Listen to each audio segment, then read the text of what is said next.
Áno, počúvam, zdravím. Dobrý deň, tu Norbika Lakatoš pri telefóne.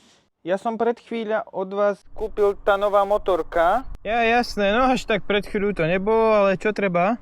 No, našla som tu na tlmičoch, ráme a dokonca aj motore, škrabance, ktoré som si pri kúpe nevšimla.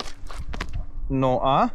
No, že či by sa dalo s tým niečo urobiť, nejaká zľava alebo niečo.